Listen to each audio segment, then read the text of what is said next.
مشرکین مکہ رسول کریم صلی اللہ علیہ وسلم کے بارے میں معاذ اللہ باتیں کرتے تھے تو حضور اللہ کے دیے ہوئے علم سے انہیں جان لیا کرتے تھے۔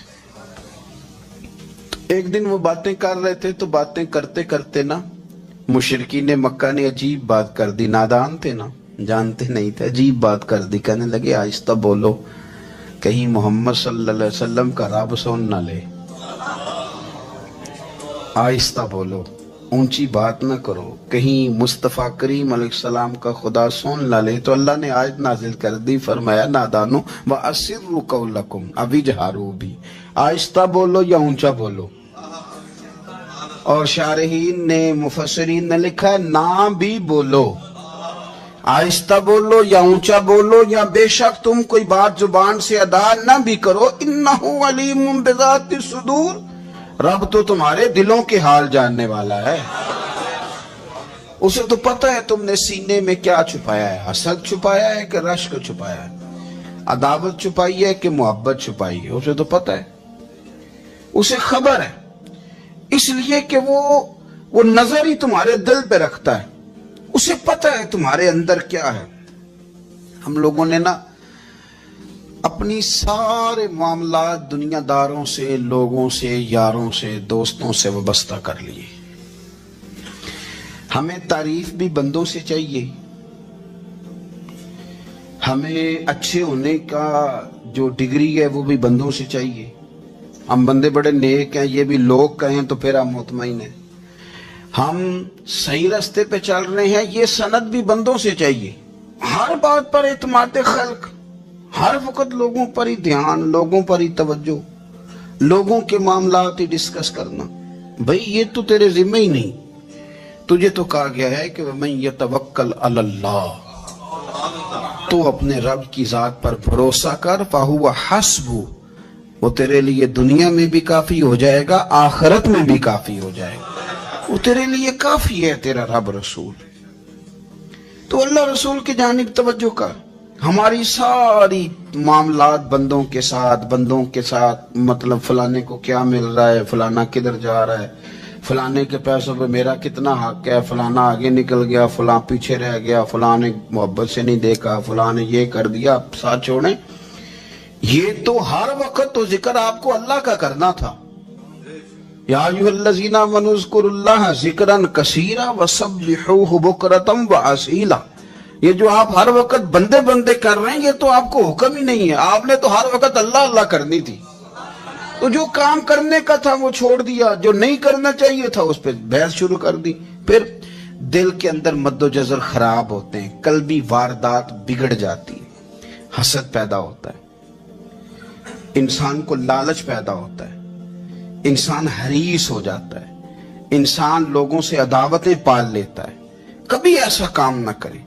شہد بڑا میٹھا ہوتا ہے، عرب کے اندر ایک درخت پایا جاتا تھا، ایلوا اس کو کہتے تھے، اس طرح ہمارے ہاں نیم نہیں ہوتی، کڑوا ترین اس کا ذائقہ ہوتا ہے، اور آپ کچھ دیر اس کو پانی میں ڈال دیں تو پانی بھی سارا کڑوا ہو جاتا ہے، چونکہ اس کے خمیر میں رب کریم نے کرواہٹ رکھی ہے اور حکمت ہے، اس کرواہٹ کا بھی اپنی جگہ فائدہ ہے۔ لیکن حضور سید عالم صلی اللہ علیہ وسلم نے ایک مثال بیان فرمائی اور وہ بڑی سمجھنے کی ہے۔ حضور مثالیں دیتے تھے تو کمال ہو جاتی تھی، بڑے سے بڑا ان پڑھ بندہ بھی اس کی روح تک بات اتر جاتی تھی۔ کریم محبوب علیہ السلام فرمانے لگے کہ اگر ایلوا درخت کے کچھ ٹکڑے شہد میں ڈال دیے جائیں نا تو شہد سے زیادہ میٹھی چیز کوئی نہیں ہوتی، تو حضور فرماتے ہیں کہ وہ ایلوا کا درخت جو ہے وہ شہد کو بھی بگاڑ دیتا ہے، اس میں کرواہٹ پیدا کر دیتا ہے، حالانکہ وہ بڑا میٹھا تھا، اپنی جگہ اس کی مٹھاس میں کوئی کسی قسم کی کمی نہیں تھی، لیکن وہ ایلوا کے درخت نے اسے بگاڑ دیا۔ اللہ کے محبوب فرماتے ہیں جس طرح ایلوا کا درخت شہد کو تباہ کر دیتا ہے نا، اس طرح حسد آدمی کے ایمان کو تباہ کر دیتا ہے۔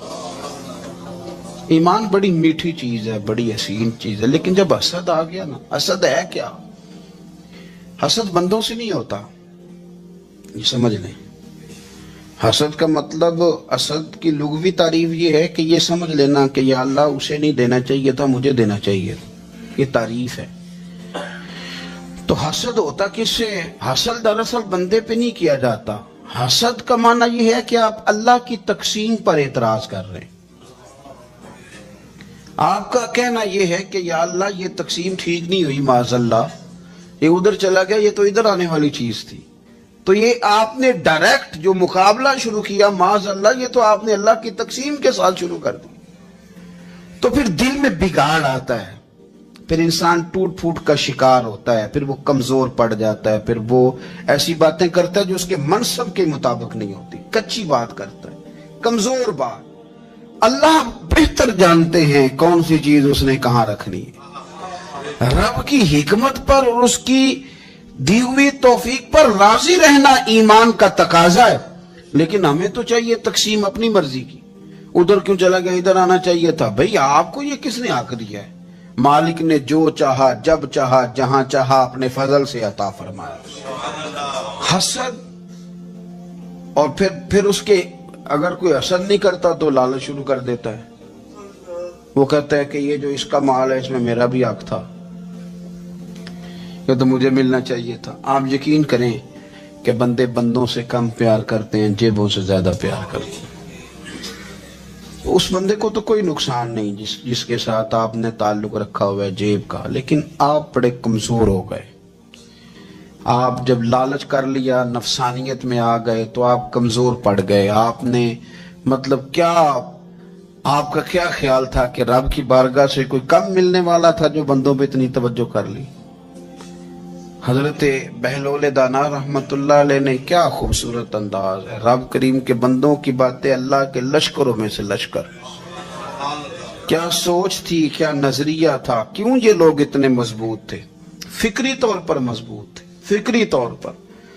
ہارون رشید حج کر کے واپس آ رہا ہے، حضرت بہلول دانا راستے میں بیٹھے ہیں، ملاقات ہو گئی. کہنے لگا حضور کوئی حکم ہو تو بتائیے گا. فرمانے لگے کوئی نہیں، تو جا اپنا کام کر. بادشاہ ہے یا کسی کو کارڈ مل جائے تو وہ لوگوں کو دکھاتا پھرتا ہے، وزیر صاحب نے خود دیا ہے.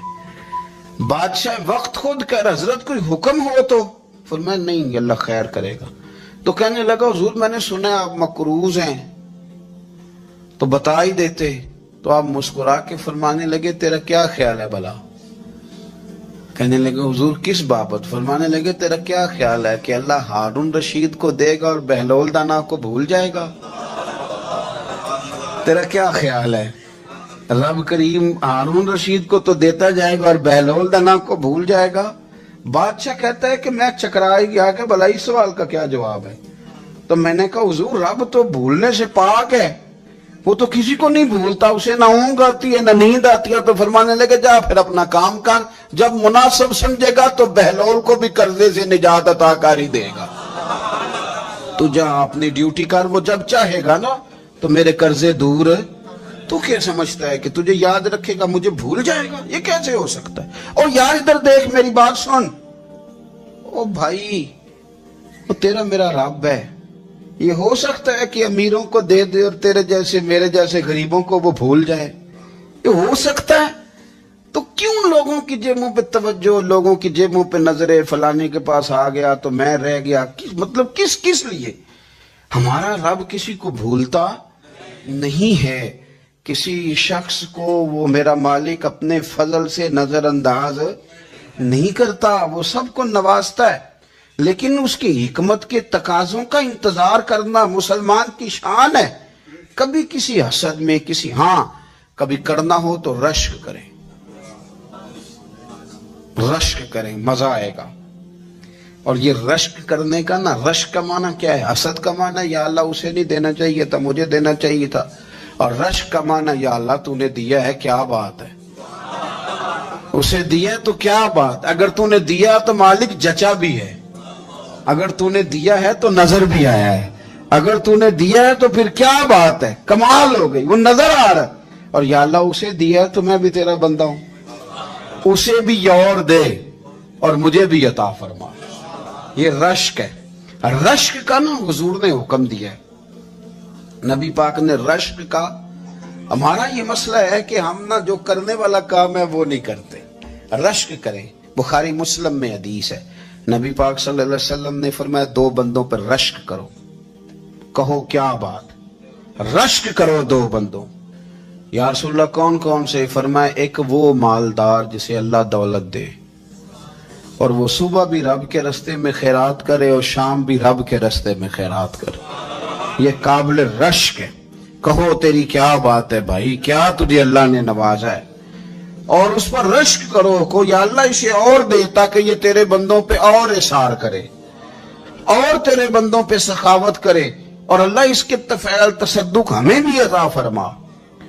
اور حضور فرماتے ہیں ایک مالدار پر جو صبح و شام سخاوت کرے، اور ایک اس عالم پر جسے اللہ قرآن کا علم دے، وہ صبح بھی لوگوں کو قرآن مجید کے ترجمے تفسیریں قرآن کے درس سکھائے اور شام بھی لوگوں کو قرآن مجید کے درس عطا فرمائے. اس پر رشک کرو. کہو کیا بات ہے یار تیری، تجھے اللہ نے کتنا نوازا. قابل رشک لوگوں پر رشک کرو، ان کی تعریف کرو، ان کے لیے اچھے کلمات ادا کرو. معاشرے میں حسد پرموٹ ہوا ہے. اگر کبھی رشک پرموٹ ہوتا نا تو عزتیں بڑھ جاتی، محبتیں بڑھ جاتی، خلوص میں اضافہ ہوتا، لوگ ایک دوسرے کے قریب آتے.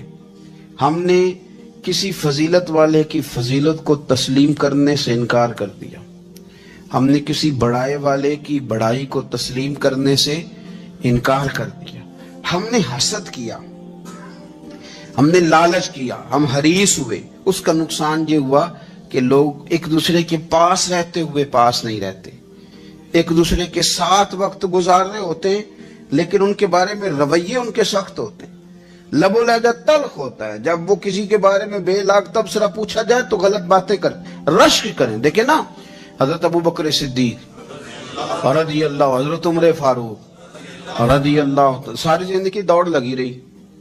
حضرت عمر کہتے میں نے ساری زندگی دوڑ لگائی ہے کہ ابو بکر سے آگے گزر جائے، لیکن یہ دوڑ حسد والی نہیں، یہ رشک والی. فرماتے میرا دل کرتا تھا کہ میں نیکیوں میں ابو بکر سے آگے گزر جاؤں، حضور کے عشق میں ابو بکر سے آگے گزر جاؤں، نبی پاک علیہ السلام کی اولاد کی محبت میں ابو بکر سے آگے گزر جاؤں، میں نہ خیر کے کاموں میں آگے گزروں. کہتے میرا ساری زندگی رشک کا رشتہ رہا. یہ رشتہ شاندار ہے، اس پر عمل کریں، اس پر توجہ کریں، بجائے اس کے کہ یہ کہنا کہ استاد جی کا فلانے سے زیادہ پیار ہے. پیار کی وجوہات تلاش کر. مرشد فلانے پہ نظر رکھتے ہیں تو میرے بھائی وہ نوٹوں کی وجہ سے نظر نہیں رکھتے، تو وجہ تو تلاش کرنا، وجہ کیا ہے. تو اپنے آپ کو اس طرح کا بنا، تو اس طرح کی کیفیات پیدا کر اپنے اندر. ہم کیا کرتے ہیں کہ رشک کرنے کی بجائے حسد کرتے ہیں. حسد نہیں کریں، اپنے آپ کو سنواریں، وہ رشک کی وجہ سے آپ سنوار سکتے ہیں. نبی پاک علیہ السلام کی پیاری زوجہ ام المومنین سیدہ عائشہ صدیقہ، بڑی شان ہے اس خاتون، بڑی عظمت ہے ان راہوں کے صدقے جن رستوں سے سیدہ پاک کی سواریاں گزرا کرتی. کیا درجہ اللہ نے دیا ہے سیدہ عائشہ صدیقہ کو. کہتی ہیں حضور کا وصال میری گود میں ہوا ہے. اور مولا علی شیر خدا فرماتے ہیں میں نے حضور کو سب سے زیادہ عائشہ صدیقہ سے پیار کرتے ہوئے دیکھا ہے. اور عائشہ صدیقہ رضی اللہ تعالیٰ عنہ فرماتی ہیں میں نے حضور کو سب سے زیادہ فاطمہ تک زہرا سے پیار کرتے دیکھا. یہ الگ ماحول ہے ان کا آپس میں. تو حضرت عائشہ صدیقہ اتنا بڑا مقام، لیکن وہ فرماتی ہیں میں نے ساری زندگی سیدہ خدیجہ الکبریٰ پہ رشک کیا. میں نے کہا کیا بات تھی اس خاتون کی جو وصال کر گئیں، لیکن شاید کو دن خالی جاتا ہو کہ مدینے والے ان کی وفاؤں کا ذکر نہ کرتے، شاید کوئی خالی دن جاتا. کہتی ہے میں نے اتنا قابل رشک ماحول نہیں دیکھا. ایک دن حضور گھر میں گوشت لائے اور مجھ سے فرمایا عائشہ گوشت پکاؤ. تو میں اسے صاف کرنے لگی تو حضور فرمانے لگے شوربہ ذرا زیادہ کرنا. میں نے اس کی حضور کیا کچھ مہمان آئیں گے گھر میں؟ تو فرمایا نہیں عائشہ، مدینہ منورہ میں نا مجھے پتا چلا ہے خدیجہ الکبریٰ کی کچھ سہیلیاں آئی ہیں، تو شوربہ بنا، میں انہیں پہنچاؤں گا. خدیجہ کی سہیلیوں کو شوربہ زیادہ پکا ذرا. تو حضرت عائشہ صدیقہ کہتی ہے میں نے بڑے نرم لب و لہجے میں بڑی بنا سوار کے مسجع مکفہ چن کے جملے بات کی. میں نے عرض کی حضور سنا ہے وہ آپ سے 15 سال عمر میں بڑی تھی، نکاح بھی پہلے ہو چکا تھا، اور بتاتے ہیں لوگ کہ بظاہر کوئی حسن و جمال بھی اس ماحول کا نہیں تھا۔ حضور اللہ نے آپ کو جوان اور خوبصورت بیویاں دی ہیں، پر میں جب بھی سنتی ہوں جناب ختیجہ کا ذکر ہی سنتی ہوں۔ میں نے رشک کے انداز میں کہا، کہتی میں بات کہہ کے خاموش ہو گئی، اور جب میں نے نظر اٹھا کے دیکھا تو حضور کی آنکھوں میں آنسو۔ نبی پاک صلی اللہ علیہ وسلم کا یہ انداز دیکھا تو میں نے کہا حضور میں رب رسول کی بارگاہ میں توبہ کرتے ہیں، اب تو رو دیے۔ تو حضور فرمانے لگے عائشہ یہاں جو بھی آیا ہے نا وہ سکھوں اور آسانیوں کے دنوں میں آیا ہے، اور ختیجہ میری ان دنوں کی ساتھی تھی جو میرے تکلیف کے دن تھے، میری آزمائشوں کی، میری پریشانیوں کی میری ساتھی تھی۔ جب لوگ مجھے تکلیف دیتے تھے میں گھر جاتا تھا تو مجھے کہتی تھی حضور آپ تو صلہ رحمی کرتے ہیں، غریبوں کا بوجھ اٹھاتے ہیں، آپ تو لوگوں کے ساتھ محبت سے پیش آتے ہیں، حضور آپ پریشان نہ ہو، آپ کا رب آپ کو ہمیشہ عزتیں ہی عطا فرمائے گا۔ فرمایا وہ میری تکلیفوں کی اسے کیسے، میرے بھائی رشک کیا لوگوں نے ایک دوسرے پر، حسد نہیں کیا۔ ہم تو نہ جی اپنی مرضی کے فیصلے کرتے کرتے پیچھے رہ گئے، ہم نے لوگوں کو پیچھے کرنے کا سوچا تھا لیکن ہم سب سے پیچھے رہ گئے۔ ہم نے سیاست اور سازش کی تھی کہ کچھ لوگوں کے دلوں پہ پیر رکھ کے میں اپنا قد اونچا کروں گا، کچھ کے سینوں پہ پیر رکھ کے، لیکن ایسا نہیں ہوتا، یہ ہوتا نہیں۔ آپ کسی کی جگہ نہیں لے سکتے، اس لیے کہ رب نے سب کی جگہ اپنی اپنی بنائی ہوئی، سب کی جگہ۔ ہاں ایسا ضرور ہوتا ہے کہ کئی دفعہ نا ہم اپنے مقام کو گرا لیتے ہیں۔ وہ کسی نے کہا تھا کہ ایسا نہیں کہ تیری جگہ کوئی اور آ گیا، لیکن تیرا مقام بھی اب تیرا نہیں رہا۔ ہوتا یہ ہے کہ ہم نہ گرا لیتے ہیں اپنے آپ۔ اگر ہم رشک کا ماحول پیدا کریں، رشک کا، اور ہم کہیں کہ کیا بات ہے میں بھی سفر کروں گا، اس جانب جاؤں گا، بجائے یہ کہنا کہ فلاں آدمی بڑا آگے نکل گیا ہے، یہ کر کے نکل گیا ہے، وہ کر کے نکل گیا ہے، یہ کہنا کہ یار میں بھی رب کریم کی اس مدد کو تلاش کرتا ہوں جس کی برکت سے اللہ نے اس پر فضل فرمایا ہے۔ امام غزالی فرماتے ہیں 3 لوگوں میں حسد زیادہ ہوتا ہے، بغض زیادہ پیدا کر لیتے ہیں۔ اب چونکہ مضمون ہے تو ساری بات کھول کے ہی کرنی پڑے گی نا۔ فرماتے ہیں 3 لوگوں میں حسد، بڑے عہدے والوں میں حسد زیادہ ہوتا ہے۔ یعنی صوبائی وزیر کہتا ہے کہ حق میرا ویسے وفاقی وزیر کا تھا، اور وفاقی وزیر کہتا ہے کہ جتنا میرا تجربہ ہے نا مجھے بنایا وزیر اعظم ہی جاتا تو بات ٹھیک تھی۔ حسد زیادہ، بڑے عہدوں والوں میں حسد، اور امام غزالی فرماتے ہیں مالداروں میں حسد زیادہ ہوتا ہے۔ غریب نے غریب سے کیا جلنا ہے، جلنے کو شاید کوئی نہیں، کس سے جلیں گے؟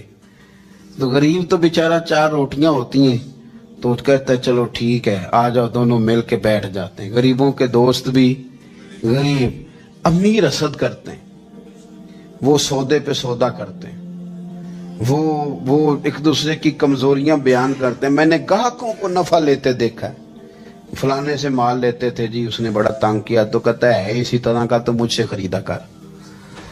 لوگ استعمال کر جاتے ہیں، وجہ بیچ میں کیا ہوتی ہے؟ حسد، عداوت، خرابی ہوتی۔ اور تیسری بات امام غزالی نے شاید میرے لیے کہی ہے، امام غزالی فرماتے ہیں علماء میں حسد بڑا ہوتا ہے، عہدیداروں میں، مالداروں میں، اور علم والے لوگوں میں۔ وہ بھی اللہ کی تقسیم پر راضی نہیں ہوتے، چونکہ وہ سمجھتے ہیں مجھے یہ لفظ آتے ہیں، میری قابلیت زیادہ ہے، میں زیادہ پڑھا لکھا ہوں، تو یہ منصب بھی میرا تھا، یہ کام بھی میرا تھا، یہ بھی میرے پاس ہونی چاہیے۔ ایسا نہیں ہوتا، یہ تو رب کریم کی عطا ہے۔ میں کئی دفعہ کہہ چکا ہوں کہ کام لینے پہ آئے تو میرے جیسے بیکار آدمی سے کام لے لے، یہ اس کی عطا ہے۔ اب ہمیں کرنا کیا ہے؟ ہمیں اس کی تقسیم پر راضی رہنا ہے، اس کی تقسیم پر قربان جائیں۔ رسول پاک علیہ السلام سے صحابی نے پوچھا حضور عزت کیا ہے؟ فرمایا جو رب نے تجھے دیا اس پہ راضی ہو جا، اللہ عزت عطا کر دے گا۔ قناعت کر، جو اللہ نے تجھے دیا اس پر قناعت کر، اللہ تجھے عزت دے دے گا۔ حضور ذلت کیا ہے؟ فرمایا لوگوں سے لالچ نہ رکھنا، تو ذلیل ہو جائے گا۔